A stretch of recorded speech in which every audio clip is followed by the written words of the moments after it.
നിലമ്പൂരിൽ പി.വി. അൻവറിന്റെ സമ്മർദ്ദത്തിന് വഴങ്ങേണ്ടെന്ന നിലപാടിൽ കോൺഗ്രസ്. ആര്യാടൻ ഷൌക്കത്തിനെ മോശക്കാരനാക്കി അൻവർ നടത്തിയ പ്രതികരണങ്ങളിൽ കോൺഗ്രസിന് കടുത്ത അതൃപ്തിയുണ്ട്.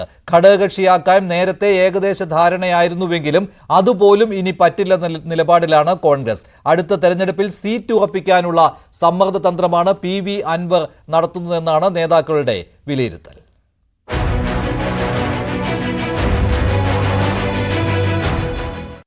അൻവർ ഉണ്ടാക്കുന്ന രാഷ്ട്രീയ സമ്മർദ്ദങ്ങൾ കൃത്യമായി വിലയിരുത്തിയ ശേഷമാണ് കോൺഗ്രസ് ഒരു തീരുമാനത്തിലേക്ക് എത്തുന്നത്. അതായത് അൻവറിന്റെ സമ്മർദ്ദ തന്ത്രത്തിന് വഴങ്ങേണ്ടതില്ല എന്ന തീരുമാനത്തിലേക്ക് തന്നെയാണ് കോൺഗ്രസ് ക്യാമ്പ് എത്തിയിരിക്കുന്നത്. അതൊരു വലിയ കീഴ്വഴക്കമായി മാറും എന്നുള്ളതാണ്. കോൺഗ്രസിനെ സംബന്ധിച്ച് ആര്യാടൻ ഷൌക്കത്തിനെ സ്ഥാനാർത്ഥിയാക്കാൻ തീരുമാനിച്ചത് തന്നെ ഈ സമ്മർദ്ദ തന്ത്രങ്ങൾക്ക് മുന്നിൽ കീഴടങ്ങേണ്ടതില്ല എന്ന തീരുമാനത്തിന്റെ ഭാഗം കൂടിയായിരുന്നു. വി.എസ്. ജോയിയെ സ്ഥാനാർത്ഥിയാക്കാനായിരുന്നു കോൺഗ്രസ് ക്യാമ്പ് തീരുമാനിച്ചിരുന്നത്. പക്ഷേ അതിനപ്പുറത്തേക്ക് ജോയി വേണ്ട, പകരം ഷൌക്കത്ത് എന്ന തീരുമാനത്തിലേക്ക് എത്താൻ ജോയിയെ മാത്രം ഫോക്കസ് ചെയ്തുകൊണ്ട് ജോയിയെ സ്ഥാനാർത്ഥിയാക്കിയാൽ മതി എന്ന പരസ്യ തീരുമാനം അൻവർ പറഞ്ഞതോടുകൂടിയാണ് ആ സമ്മർദ്ദത്തിന് വഴങ്ങിയാൽ അത് നാളെ പല ഘടകകക്ഷികളും ആവർത്തിക്കുമെന്ന് അവർ വിലയിരുത്തുന്നു. ഇതുവരെ പി.വി. അൻവർ ഉയർത്തിപ്പിടിച്ചിരുന്നത് പിണറായി വിജയനെതിരെയുള്ള കാര്യങ്ങളായിരുന്നു. അപ്പോൾ അദ്ദേഹത്തിനെതിരെ ശക്തമായി പ്രതികരിക്കാൻ ജനങ്ങളെ ഒരുമിപ്പിച്ച് നിർത്തി പോകേണ്ട സമയത്ത് അതിനെ ദുർബലപ്പെടുത്തുന്ന ഒന്നും അദ്ദേഹത്തിന്റെ ഭാഗത്തുനിന്ന് ഉണ്ടാവില്ല എന്നാണ് നമ്മൾ പ്രതീക്ഷിക്കുന്നത്. അൻവറിന്റെ പ്രധാനപ്പെട്ട ആവശ്യങ്ങൾ UDF പ്രവേശനം എന്നത് തന്നെയാണ്. അതിനാണ് അൻവർ ഇങ്ങനെ ഒരു രാഷ്ട്രീയ സമ്മർദ്ദം നടത്തുന്നതെന്ന് UDF തിരിച്ചറിയുന്നുണ്ട്.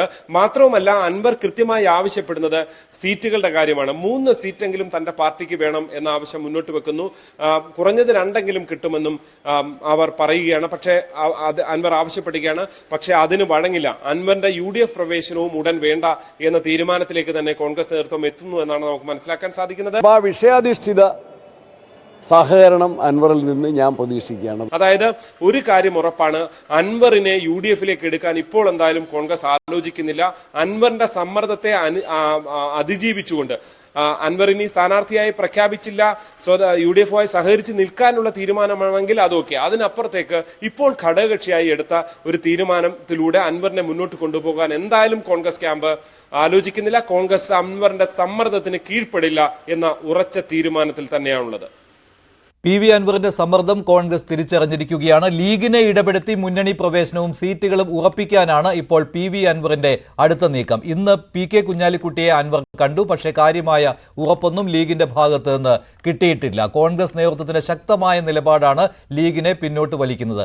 5 മാസമായി കോൺഗ്രസ് ചർച്ച പോലും നടത്തിയിട്ടില്ലെന്നാണ് P.K. കുഞ്ഞാലിക്കുട്ടിയെ കണ്ട ശേഷം പി.വി. അൻവർ പറഞ്ഞത്. ഭാഗമാകലോട്ട് മാസത്രയിന്ന് എന്ത് ഭാഗം ഈ അവസ്ഥയിലും അല്ല, കോൺഗ്രസ്സുകാർ പലരും എന്നോട്ട് വ്യക്തിപരമായി ബന്ധപ്പെടേണ്ടേ. അല്ലാതെ കോൺഗ്രസ് ലീഡർഷിപ്പ് എന്നോട് സൗഹൃദം പണ്ടും ബന്ധപ്പെടുന്നുണ്ട്, ഇപ്പോഴും ബന്ധപ്പെടുന്നുണ്ട്. അതൊക്കെ ഇപ്പോൾ ഇങ്ങനെ ഒരു പൊളിറ്റിക്കൽ ബന്ധപ്പെടലായിട്ട് കാണാൻ പറ്റില്ലല്ലോ. അല്പസമയം മുമ്പാണ് പി.വി. അൻവർ P.K. കുഞ്ഞാലിക്കുട്ടിയെ കണ്ടത്. എല്ലാ കാര്യങ്ങളും P.K. കുഞ്ഞാലിക്കുട്ടിയെ അറിയിച്ചിട്ടുണ്ട് എന്നാണ് പി.വി. അൻവർ പറഞ്ഞത്. കൂടുതൽ വിവരങ്ങളുമായി C.V. അനുമോദ് ചേരുകയാണ്. അനുമോദ്, ലീഗിന്റെ വാതിലിൽ മുട്ടി UDF പ്രവേശനം ഉറപ്പിക്കുവാനും അതോടൊപ്പം തന്നെ നിയമസഭാ സീറ്റുകളുടെ കാര്യത്തിലും ഒരു ഉറപ്പാണല്ലോ അൻവർ ആവശ്യപ്പെടുന്നത്. 3 സീറ്റെങ്കിലും വേണം, അതിൽ 2 സീറ്റെങ്കിലും കിട്ടിയിരിക്കണം എന്നൊക്കെയാണല്ലോ പി.വി. അൻവറിന്റെ വാദങ്ങൾ. പക്ഷേ കോൺഗ്രസ് അതിശക്തമായ ഒരു നിലപാടെടുത്തിരിക്കുകയല്ലേ ഇപ്പോൾ, ഒരു തരത്തിലുള്ള വ്യവസ്ഥകളും അംഗീകരിക്കുകയില്ല എന്ന്. അൻവറിന്റെ സമ്മർദ്ദങ്ങൾക്ക് വഴിപ്പെടേണ്ട എന്നാണ് കോൺഗ്രസിന്റെ നിലപാട്. ഇന്നലത്തെ സ്ഥാനാർത്ഥി പ്രഖ്യാപനവും ഇന്ന് അൻവറിന്റെ പ്രസ്താവനകളുള്ള പ്രതികരണവും അതുതന്നെയാണ് സൂചിപ്പിക്കുന്നത്. ആ ഒരു ഘട്ടത്തിൽ UDFിൽ അൻവറിന് ഏറ്റവും കൂടുതൽ അടുപ്പമുള്ള, അൻവറിനുമായി ഏറ്റവും നല്ല രീതിയിൽ ആശയവിനിമയം നടത്തുന്ന മുസ്ലിം ലീഗിന്റെ മുസ്ലിം ലീഗിന്റെ നേതാവ് P.K. കുഞ്ഞാലിക്കുട്ടിയെയാണ് അൻവർ നേരിൽ കണ്ടത്. അദ്ദേഹം ലീഗിനോട് ഈ ആവശ്യങ്ങൾ മുന്നോട്ട് വെച്ചു. മുന്നണിയിലെടുക്കുന്നതിന്റെ കാര്യം, അതുപോലെ സീറ്റുകളുടെ കാര്യം, ഇക്കാര്യങ്ങളെല്ലാം കമ്മ്യൂണിക്കേറ്റ് ചെയ്തെങ്കിലും ആശയവിനിമയം നടത്തിയെങ്കിലും കോൺഗ്രസിനെ മറികടന്ന് ലീഗിന് അക്കാര്യത്തിൽ ഒരു തീരുമാനം എടുക്കാൻ കഴിയില്ല എന്ന നിലപാടിൽ തന്നെയാണ് മുസ്ലിം ലീഗ് ഉള്ളത്. 2 സീറ്റുകൾ വേണമെന്ന കാര്യത്തിൽ മുസ്ലിം ലീഗ് ചർച്ചകളുടെ ഭാഗമായിട്ട് 1 സീറ്റുകൾ വേണമെങ്കിൽ വിട്ടുവീഴ്ച ചെയ്യുമെന്നൊരു നിലപാടിലേക്ക് എത്തിയേക്കാമെങ്കിലും മറ്റ് കാര്യങ്ങൾ കോൺഗ്രസ് തന്നെയാണ് തീരുമാനിക്കേണ്ടത്. അതുകൊണ്ട് തന്നെ ഈ ഒരു ഘട്ടത്തിൽ അന്തിമമായി കോൺഗ്രസ് ഇക്കാര്യത്തിൽ തീരുമാനമെടുക്കട്ടെ.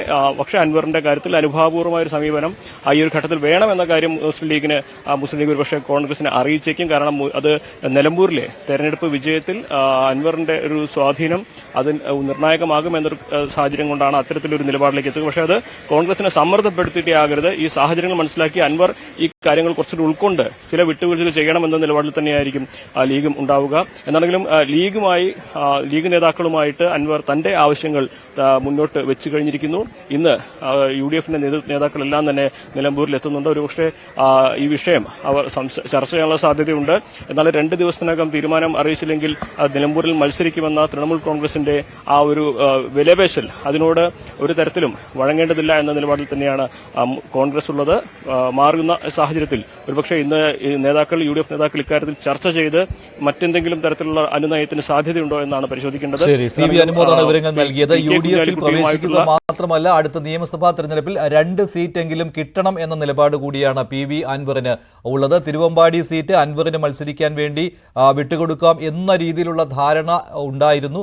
അതോടൊപ്പമാണ് ഒരു സീറ്റ് കൂടി PV അൻവർ ചോദിക്കുന്നത്. അത് കോൺഗ്രസിന്റെ അക്കൗണ്ടിൽ നിന്നാകട്ടെ എന്നാണ് ലീഗ് അനൌദ്യോഗികമായി എടുത്തിരിക്കുന്ന നിലപാട്. പക്ഷേ ഇതേക്കുറിച്ചുള്ള ചർച്ചകളൊന്നും മുന്നോട്ട് പോയിട്ടില്ല. എന്തായാലും PV അൻവർ സമ്മർദ്ദം തുടരുന്നു എന്ന് മാത്രമേ ഉള്ളൂ. ഒരു തരത്തിലും വഴങ്ങാൻ കോൺഗ്രസ് തയ്യാറായിട്ടില്ല. അൻവർ മത്സരിക്കുമെന്നാണ് ഇന്നും തൃണമൂൽ കോൺഗ്രസ് നേതാക്കൾ പറഞ്ഞത്.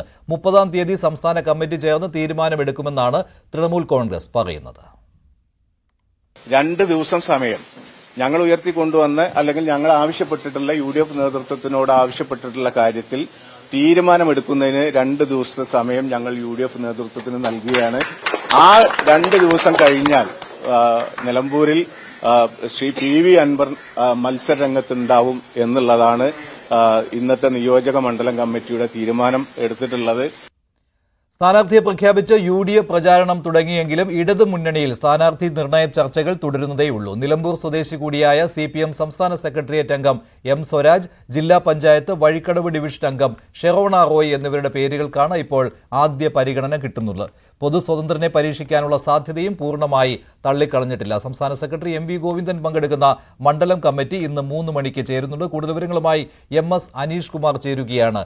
അനീഷ്, ഇന്ന് സ്ഥാനാർത്ഥിയെക്കുറിച്ചുള്ള ഒരു ഏകദേശ ധാരണ കിട്ടുമോ? പ്രഖ്യാപനം വൈകുമെങ്കിലും തീരുമാനം ഉണ്ടാകുമെന്ന് പ്രതീക്ഷിക്കുന്നുണ്ടോ ഇന്ന്?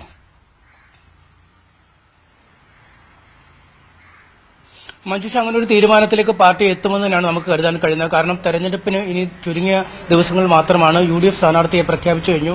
അൻവറുമായുള്ള ചില ആശയക്കുഴപ്പങ്ങൾ, ഭിന്നതകളൊക്കെ ഒരുപക്ഷെ ഇന്നും നാളെയുമൊക്കെ UDF പരിഹരിക്കുമെന്ന സൂചനകളും ലഭിക്കുന്നുണ്ട്. അങ്ങനെയെങ്കിൽ ഇടത് സ്ഥാനാർത്ഥി ആരെന്നതിനെക്കുറിച്ചുള്ള ചർച്ചകളിലേക്ക് കടക്കുന്ന ഒരു സാഹചര്യമുണ്ട്. അതുകൊണ്ട് ഇന്ന് തന്നെ ഈ സ്ഥാനാർത്ഥിയുടെ കാര്യത്തിൽ ഒരു ധാരണയുണ്ടായ ശേഷം സംസ്ഥാന നേതൃത്വത്തിന്റെ അനുമതി വാങ്ങി ഉടൻ തന്നെ പ്രഖ്യാപിക്കുക എന്ന രീതിയിലേക്ക് കാര്യങ്ങൾ നീങ്ങും. എന്തായാലും M. സ്വരാജ്, CPMന്റെ സംസ്ഥാന സെക്രട്ടേറിയറ്റ് അംഗവും നിലമ്പൂരുകാരനുമായ M. സ്വരാജിന്റെ പേര് ആദ്യഘട്ടത്തിൽ തന്നെ ഇക്കാര്യത്തിൽ ഉയർന്നു കേട്ടു.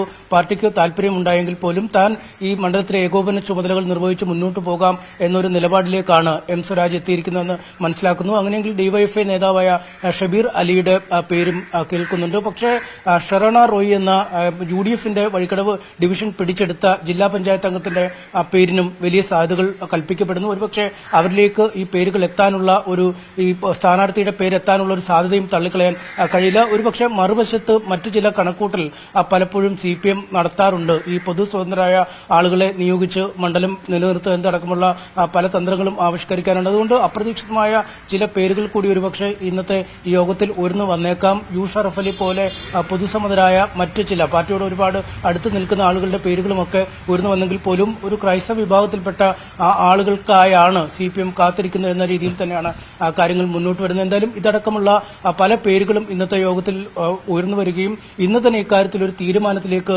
CPM എത്തുകയും ചെയ്യാം. 3 മണിക്കാണ് മണ്ഡലം കമ്മിറ്റി യോഗം ചേരുന്നത്. CPM സംസ്ഥാന സെക്രട്ടറി MV ഗോവിന്ദൻ അടക്കമുള്ളവർ യോഗത്തിൽ സ്ഥാനാർത്ഥി നിർണയം നീണ്ടുപോവുകയാണ്. നിലമ്പൂരിൽ LDF സ്ഥാനാർത്ഥി പ്രഖ്യാപനം വൈകുന്നതിൽ പരിഹാസവുമായി KPCC working president AP Anilkumar. കഴിഞ്ഞ 3 മാസത്തോളം ഉപതെരഞ്ഞെടുപ്പ് ഒരുക്കങ്ങൾക്ക് സാവകാശം കിട്ടിയിട്ടും LDF സ്ഥാനാർത്ഥിയെ കണ്ടെത്താൻ കഴിയുന്നില്ല എന്നാണ് പരിഹാസം. UDFന് തികഞ്ഞ വിജയപ്രതീക്ഷയാണ് ഉള്ളതെന്നും അനിൽകുമാർ പറഞ്ഞു. ഞങ്ങൾ ഏപ്രിലിൽ നമ്മുടെ തെരഞ്ഞെടുപ്പ് ഉണ്ടാവും, പ്രഖ്യാപനം വരും, മെയ്യിൽ ഇലക്ഷൻ ഉണ്ടാവും തീരുമാനിച്ചാണ്. ഇപ്പോൾ ഏപ്രിലും മെയ്യും കഴിഞ്ഞ് ജൂണിലാണ് ഇലക്ഷൻ. ഇത്രയും നാളായിട്ട് ഒരു സ്ഥാനാർത്ഥിയെ കണ്ടെത്താൻ CPMന് കഴിഞ്ഞില്ല എന്നുള്ളത് തന്നെയാണ് ഈ തെരഞ്ഞെടുപ്പിൽ UDF എത്രമാത്രം മുന്നിലാണ് എന്നതിന്റെ ഏറ്റവും വലിയ തെളിവ്. നിലമ്പൂരിൽ UDF സ്ഥാനാർത്ഥി ആര്യാടൻ ഷൌക്കത്ത് പ്രചാരണം തുടങ്ങി. പിതാവ് ആര്യാടൻ മുഹമ്മദിന്റെ ഖബറിടത്തിൽ പ്രാർത്ഥന നടത്തിയാണ് പ്രചാരണം തുടങ്ങിയത്. الحمد لله رب العالمين الرحمن الرحيم مالك يوم الدين إياك نعبد وإياك نستعين اهدنا الصراط المستقيم صراط الذين أنعمت عليهم غير المغضوب عليهم ولا الضالين آمين بسم الله الرحمن الرحيم قل هو الله أحد الله الصمد لم يلد ولم يولد ولم يكن له كفوا أحد بسم الله الرحمن الرحيم قل هو الله أحد الله الصمد لم يلد ولم يولد ولم يكن له كفوا أحد തനിക്ക് യോഗ്യത കൂടുതൽ ഉള്ളതുകൊണ്ടല്ല സ്ഥാനാർത്ഥിയായതെന്നും UDF ഒറ്റക്കെട്ടായി തെരഞ്ഞെടുപ്പിനെ നേരിടുമെന്നും ആര്യാടൻ ഷൌക്കത്ത് പറഞ്ഞു. വ്യക്തിപരമായി എന്നെ സംബന്ധിച്ചിടത്തോളം എന്റെ ശക്തിയും എന്റെ ദൗർബല്യവും ഒക്കെ എന്റെ പിതാവാണ്. എന്റെ പിതാവില്ലാത്ത ഒരു സാഹചര്യത്തിൽ നടക്കുന്ന ഒരു തെരഞ്ഞെടുപ്പ് കൂടിയാണ്. അദ്ദേഹത്തിന്റെ ശക്തിയും അദ്ദേഹത്തിന്റെ അസാന്നിധ്യം ഭൗതികമായ അസാന്നിധ്യമാണെങ്കിലും അദ്ദേഹത്തിന്റെ ആ ഓർമ്മയുടെ ആ ശക്തിയിൽ നിന്നുകൊണ്ടാണ് ഈ തെരഞ്ഞെടുപ്പിനെ നേരിടുന്നത്. നഷ്ടപ്പെട്ട നിലമ്പൂർ തിരിച്ചു പിടിക്കുകയെന്ന ആര്യാടൻ മുഹമ്മദിന്റെയും VV പ്രകാശിന്റെയും ആഗ്രഹം സഫലമാക്കുമെന്ന് DCC പ്രസിഡന്റ് VS ജോയിയും പ്രതികരിച്ചു.